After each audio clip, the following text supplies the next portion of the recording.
بنورنا الدنيا وننشر في الفضاء أملا ونعلي عزم همتنا فمن طلب العلا وصل. بسم الله الرحمن الرحيم. الحمد لله رب العالمين والعاقبة للمتقين والصلاة والسلام على سيد الأنبياء والمرسلين سيدنا وحبيبنا وحبيب رب العالمين محمد وعلى آله وأصحابه ومن هدى بهديه إلى يوم الدين. باب الحور العین وصفتهن، یہ باب حور عین اور اس کی صفت کے بیان میں اب بیان کر رہے ہیں چھٹا باب. اس کو دو طرح سے پڑھا گیا، باب الحور العین وصفتهن. اگر باب کو مضاف اور الحور العین کو مضاف الیہ بنائے تو اس صورت میں مضاف الیہ سے مل کر مبتدا، وصفتهن اس کی خبر. اور بعض حضرات کہتے ہیں کہ ھذا باب الحور العین وصفتهن، تو اس صورت میں باب کو ھذا مبتدا محذوف کی خبر بنا دیں گے اور الحور العین وصفتهن یہ دوسرا مبتدا اور خبر موصوف صفت اور مبتدا خبر سے مل کر اس کے لیے بدل بن جائے گا. باب الحور العین وصفتهن، حور عین اور اس کی صفت. امام بخاری سب سے پہلے حور کے لفظ کے سلسلے میں بیان کرتے ہیں کہ یہ حور کا لفظ کس سے مشتق ہے. تو امام بخاری کبھی کسی باب کے تحت آیتوں کو ذکر کرتے ہیں اور کبھی کسی باب کے تحت اس باب میں جو لفظ ذکر کیا ہے اس لفظ کے معنی لغوی کو، جبکہ وہ لفظ مشکل الفاظ میں سے ہو، یعنی اس لفظ کو ہر ایک کے لیے سمجھنا آسان نہ ہو، تو اس صورت میں وہ اس کے معنی لغوی اور اس کے اشتقاق کی طرف اشارہ کرنے کی کوشش کرتے ہیں. تو اس لیے فرماتے ہیں یحار فیہا. اب اس بات کو اس لیے قائم کیا کہ ظاہر سی بات ہے جب انسان کو جنت ملے گی تو جنت میں حور عین تو ملنے ہی والی ہے، تو جنت کی نعمتوں میں سے ایک اہم ترین نعمت حور عین کو کیا کر رہے ہیں، بیان کر رہے ہیں. بہت سارے جدت پسندوں کو اور ہمارے زمانے کے اپنے آپ کو ایڈوانس سمجھنے والے الٹی کھوپڑی کے لوگ، ان لوگوں کو حور عین بھی چبھتی ہے اس لیے کہ ملنے والی ہے نہیں، تو وہ حور عین کا مذاق اڑاتے ہیں. بولے قرآن حور کو ذکر کرتا ہے، قرآن انسان کو لالچ دلاتا ہے، تو انسان یہ دنیا کی سڑی ہوئی عورتوں کے پیچھے اپنی دولتیں، اپنی عزتیں، اپنی کرسیاں، اپنا منصب، اپنا سب کچھ کھپا دیتا ہے. تو انسان کی ایک فطری اور انسان کی ایک طبعی ضرورت اور خواہش اس سے پوری ہوتی ہے. لہذا اس بنا پر اللہ رب العزت کا مقصد انسان کے سامنے فلموں اور ڈراموں کی طرح ان حوروں کا ذکر کرنا نہیں ہے. وہاں پر تو کوئی مقصد ہی نہیں، وہاں تو بلکہ انسان ان چیزوں سے بد اخلاقی کی طرف، بد کرداری کی طرف جاتا ہے.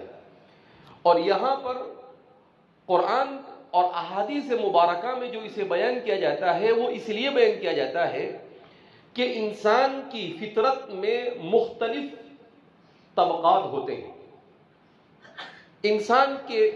انسانوں میں بعض لوگ ایسے ہوتے ہیں ان کو مال سے محبت ہوتی ہے، بعض لوگ ایسے ہوتے ہیں ان کو نیند سے محبت ہوتی ہے، بعض لوگ ایسے ہوتے ہیں ان کو کھانے پینے سے محبت ہوتی ہے، بعض لوگ ایسے ہوتے ہیں ان کو گھومنے پھرنے سے محبت ہوتی ہے، بعض لوگ ایسے ہوتے ہیں ان کو عالیشان مکان سے محبت ہوتی ہے، بعض لوگ ایسے ہوتے ہیں ان کو عالیشان سواریوں سے محبت ہوتی ہے.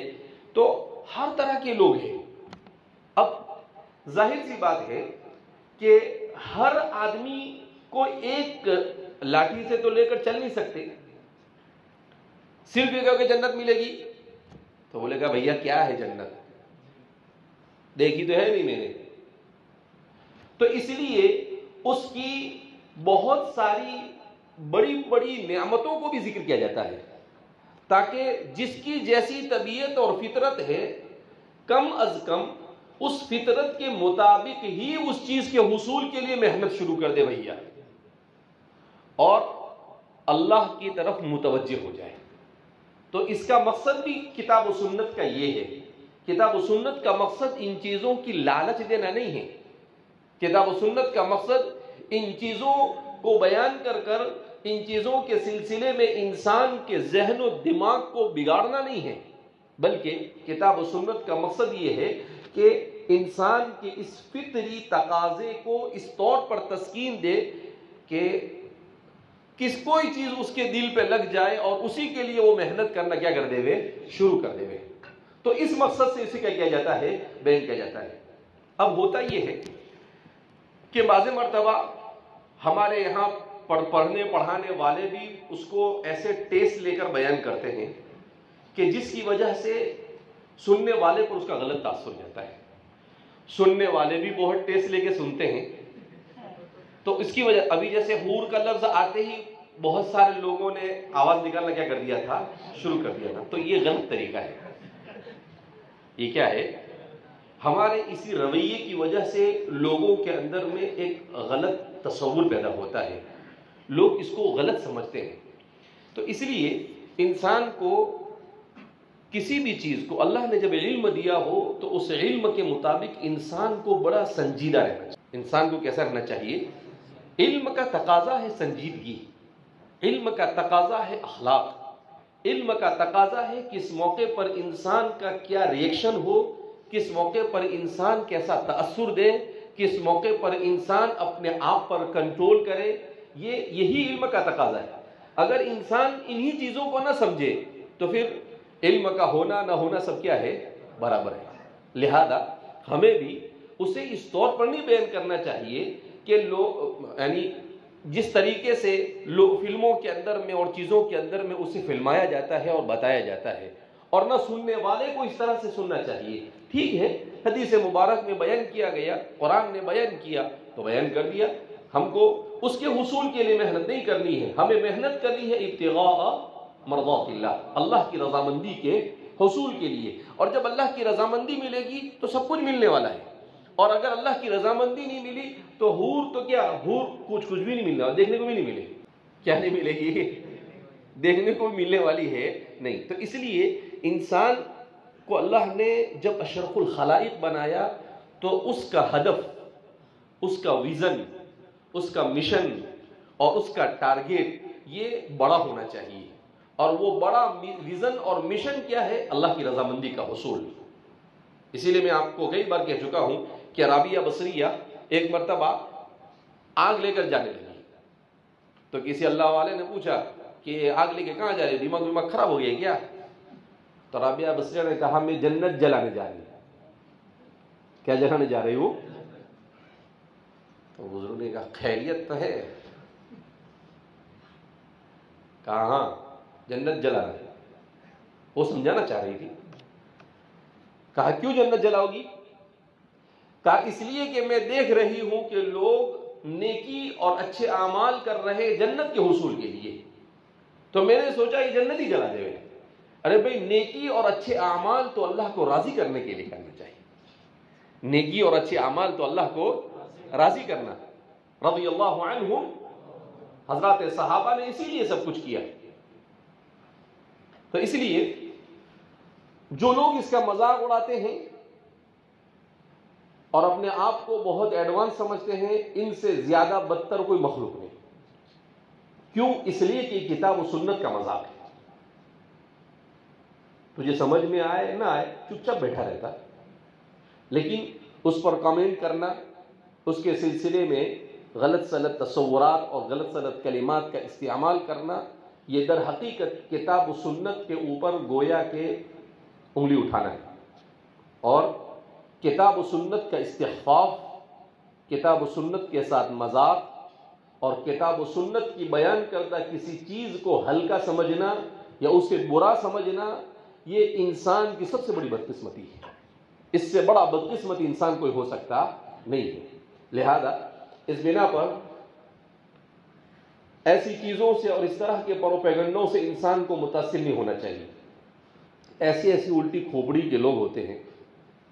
کل ایک ساتھی نے سوال بھیجا، کہا مولانا بہت پریشان ہے۔ بولا کاہی پریشان ہے رے بھیا؟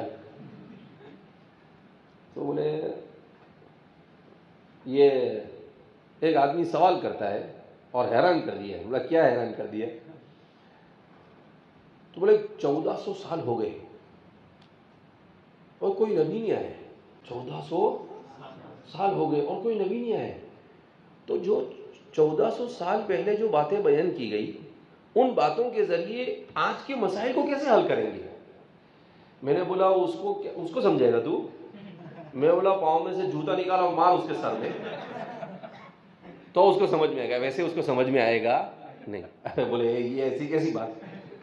تو میں نے کہا کہ حضرت تھانوی رحمۃ اللہ علیہ فرماتے تھے کچھ لوگ ایسے ہوتے ہیں ان کو سمجھانے سے نہیں سمجھ میں آتا ہے, ان کے سر میں جوتا مارنے سے سمجھ میں آتا ہے, اس کے بغیر ان کو سمجھ میں آتا نہیں. پھر میں نے اس کو سمجھایا, میں نے اس کو یہ کہا کہ اس حبنک کو ایسا بولو کہ ابے پاگلوں کی اولاد, تیرے کو یہ نہیں سمجھتا ہے کہ 1400 سال نہیں 14,000 سال پہلے بھی اگر قرآن نازل ہوا ہوتا تو یہ اللہ کی کتاب ہے اور اللہ عالم الغیب والشہادہ ہے.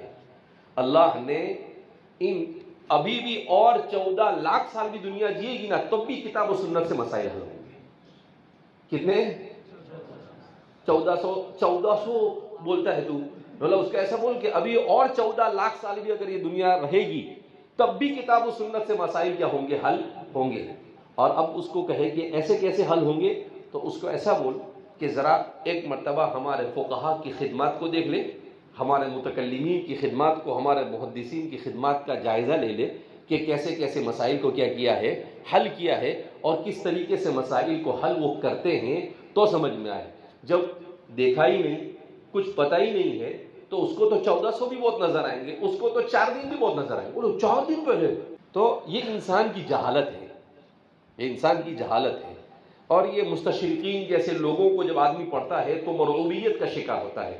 دنیا کا سب سے مہلک مرض جو اس زمانے میں ہے وہ ہے مرعوبیت, کہ انسان مغربی فلسفہ, مغربی تعلیمات, مغربی تہذیب, دنیاوی تہذیب اور حضارت جدیدہ, ان چیزوں سے انسان کیا ہو جائے؟ مرعوب ہو جائے.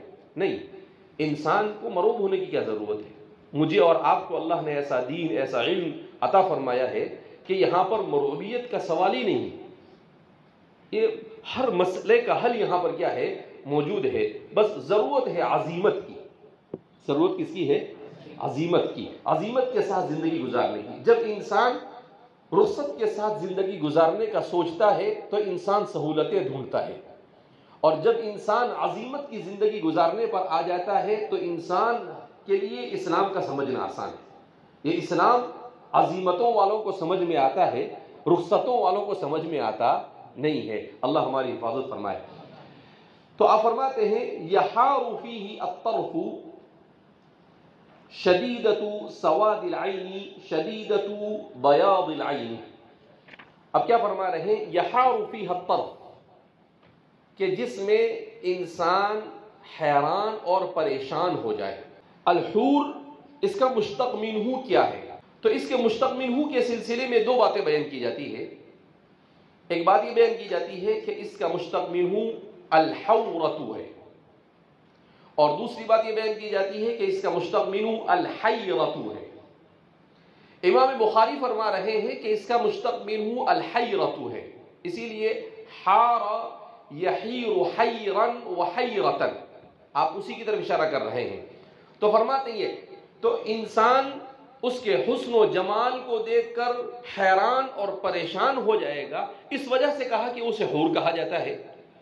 اسی لیے امام ابن تین نے امام بخاری کے اوپر اعتراض کیا ہے. ابن تین فرماتے ہیں کہ امام بخاری سے یہاں پر تسامح ہوا ہے. کہا کہ بھئی کیا تسامح ہوا؟ کہا امام بخاری فرماتے ہیں یحار فیہ الطرف, یہ حیرتن سے مانتے. کہا یہ حیرتن سے تھوڑی ہے, اس لیے کہ آپ یا کو اجوف واوی اور اجوف یائی دونوں میں بڑا فرق ہے. اگر الحورۃ سے مانتے ہیں یا الحور سے مانتے ہیں تو اجوف واوی ہے, اور الحیرۃ سے مانتے ہیں تو اجوف یائی ہے. اور اجوف واوی اور اجوف یائی دونوں برابر ہو سکتے نہیں ہیں, دونوں کے معنی بھی الگ الگ ہیں. تو امام بخاری سے تسامح ہوا ہے. حافظ ابن حجر اسقلانی فرماتے ہیں ابن تین کا جواب دیتے ہوئے کہ بھائی آپ ذرا اور اچھی طرح سے علم الصرف کو پڑھ دیجئے. اگر علم الصرف کا آپ نے پڑھا ہے تو وہاں پر اشتقاق کی ایک قسم ہے اشتقاق کبیر اور ایک ہے اشتقاق صغیر. کہا اگر انہوں نے اس سے مانا بھی تو اس سے مراد اشتقاق کبیر ہے، اور اشتقاق کبیر میں فا عین لام کلمے میں پورے طور پر تطابق ضروری نہیں ہے، صرف مادے میں بھی تطابق ہو جائے یا تین میں سے دو حرف میں بھی تطابق ہو جائے تو اس کو اشتقاق کبیر کہا جاتا ہے. تو کہا کہ اگر مان لو کہ یہ حورن سے بھی ہے تب بھی اگر یہ کہا گیا کہ اس کو یہ کہا کہ بھئی یہ اجوف یائی ہے اور اس کی طرف اشارہ کر دیا تو کہا یہ اشتقاق کبیر کی طرف اشارہ ہے، اشتقاق صغیر کی طرف اشارہ نہیں ہے. بہرحال آدمی کے اوپر جب کسی چیز کی صحیح تشریح کرنے کا ایک جذبہ سوار ہوتا ہے تو وہ اصول کے دائرے میں رہ کر مؤلف اور مصنف کی ہر بات کو درست ثابت کرنے کی بھرپور کیا کرتا ہے، کوشش کرتا ہے. ایک بات. دوسری بات تو سیدھی سیدھی ہے کہ بھئی اس کے مشتق منہ کے سلسلے میں ائمہ لغت میں اختلاف ہے. بعض ائمہ نے اس کو حورن سے مانا ہے اور بعض نے اس کو حیرتن سے مانا ہے. تو اگر حیرتن سے بیان بھی کیا تو ایک مذہب یہ ہے ہی ائمہ لغت کا کہ بھئی کس سے بنا ہے، حیرتن سے بنا ہے. آگے فرماتے ہیں شدید سواد العین. کہا کہ حورن کس کو کہتے ہیں؟ اصل میں مسئلہ اسی لیے ابن تین کو یہ پریشانی اسی لیے پیش آئی کہ آپ نے بیان کیا یہ حارو اور پھر معنی جو بیان کیا وہ حورن کا بیان کیا. تو یہ جو معنی بیان کر رہے ہیں یہ حورن کا معنی ہے. کہا شدیدۃ سواد العین، آنکھ کے بیچ میں جو کالا حصہ ہے، سفید اور کالا حصہ ہے، تو یہ جو کالا حصہ ہے اس کا سخت سیاہ ہونا، کہا یہ کہا جاتا ہے الحور کو. اور دوسرا معنی الحورا سے مانا جاتا ہے. تو اس صورت میں شدیدۃ بیاض العین کہ وہ حصہ چاہے کیسا بھی ہو لیکن جو سفید حصہ ہے وہ بہت زیادہ سفیدی والا ہو تو اسے کہا جاتا ہے شدیدۃ بیاض العین. بہرحال فرماتے ہیں کہ اس سے اشارہ کیا جاتا ہے کہ عورت کے حسن و جمال کی نشانیوں میں سے ایک نشانی یہ ہے کہ اس کی آنکھیں یا تو بالکل کالی ہو، جو کالا حصہ ہے وہ، یا سفید حصہ ہے وہ بالکل سفید ہو. تو کہا کہ اس کے حسن و جمال میں سے ایک ہے گویا کہ تسمیۃ الجزء باسم الکل کے قبیل سے ہی. زوجناہم بحور عین. اس کے بعد آیت کریمہ پیش کر رہے ہیں معنی کو بیان کرنے کے بعد. زوجناہم بحور عین سورہ دخان کی آیت نمبر 54 ہے، اور ہم انکحناہم ان کا نکاح کر دیں گے حور عین کے ساتھ. تو حور عین کا معنی بیان کیا جاتا ہے. بعض حضرات نے کہا خوبصورت آنکھوں والی عورتیں، اور بعض حضرات نے کہا بڑی آنکھوں والی عورتیں. دونوں معنی مراد لیے گئے ہیں. وبه قال حدثنا عبد الله بن محمد قال حدثنا معاوية بن عمرو قال حدثنا أبو إسحاق عن حميد قال سمعت أنس بن مالك رضي الله عنه وعنهم أجمعين عن النبي صلى الله عليه وسلم قال ما من عبد يموت له عند الله خير يسره أن يرجع إلى الدنيا وأن له الدنيا وما فيها إلا الشهيد لما يرى من فضل الشهادة فإنه يسره أن يرجع إلى الدنيا فيقتل مرة أخرى. اس روایت میں امام بخاری بیان کرتے ہیں کہ جو بندہ بھی مر جائے اور اللہ کے پاس اسے کچھ خیر مل جائے، یعنی جہنم سے خلاصی حاصل ہو جائے اور جنت مل جائے اسے، چاہے ادنا سے ادنا ہی کیوں نہ ہو، یسرہ ان یرجع الی الدنیا، کہا وہ کبھی پسند نہیں کرے گا اور خوشی کا اظہار نہیں کرے گا کہ وہ دوبارہ دنیا میں آئے. مل گئی ابھی واپس کہاں جانا، واپس جانے کے بعد کچھ نیا الٹا کر جہنم کی طرف نہیں چلے جا رہے. تو اس لیے وہ کہا کہ وہ کبھی نہیں پسند کرے گا کہ وہ کیا کرے، وہ دنیا میں واپس آئے. وَأَنَّ لَهُ الدُّنْيَا وَمَا فِيهَا، اگرچہ اسے یہ کہہ دیا جاوے کہ بھئی ساری دنیا تیرے کو دے دی، نہ بابا نہیں جانا ہے، میں نہیں جاتا، میں یہیں چلتا، میرے کو یہاں سے جانا نہیں. تو کہا وہ سوال ہی نہیں پیدا ہوتا ہے کہ وہ یہ کہے کہ ساری دنیا تیرے کو دے، دنیا کی دولت تیری، دنیا کا سامان تیرا، دنیا کی سلطنت تیری، ساری دنیا تیری، وہ کیا کہنا ہے؟ لے جاؤں گا الا الشہید، سوائے شہید کے،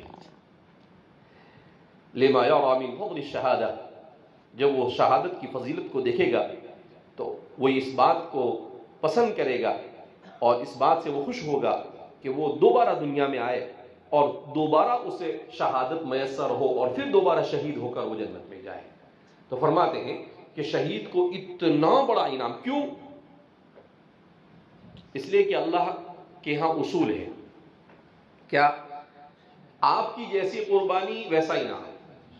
اب دنیا کی سب سے بڑی نعمت جان، اب دنیا کی سب سے بڑی نعمت جب تم نے دے دی اللہ کے راستے میں، تو اللہ بھی اپنے پاس جو نعمت ہے اس میں سب سے بڑی نعمت عطا فرماتا ہے، اور اللہ کی نعمت کا کچھ نہیں کیا تو وہ یہ کہتا ہے کہ بھئی میں شہید ہو کے آیا، واپس جاؤں، لیکن اس شرط کے ساتھ کہ واپس شہید ہو کے آنا چاہیے۔ کس شرط کے ساتھ؟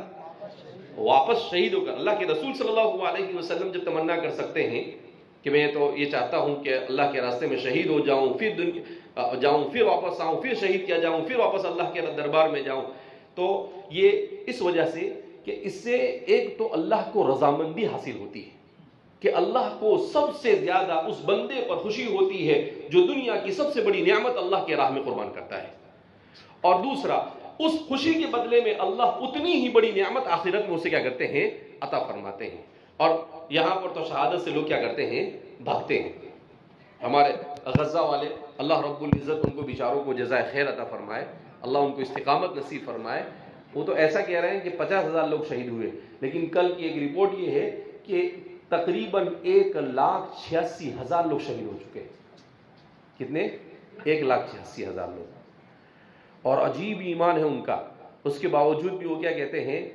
نحن صامدین علی ارضنا المقدسہ، کام یہی رہی ہے، نہ کھانا نہ پینا، کچھ نہیں، کہا مارنا ہو تو مار ڈالو، باقی یہاں سے ہم جانے والے ہیں نہیں، جہاں تک ہو سکے گا ہم لڑیں گے، اور جب جان جانی ہوگی تو جان چلی جائے گی، مگر ہم اپنی زمین کو اور اپنے اس مقدس مکان کو اور ارض کو چھوڑ کر یہاں سے جانے والے نہیں ہیں۔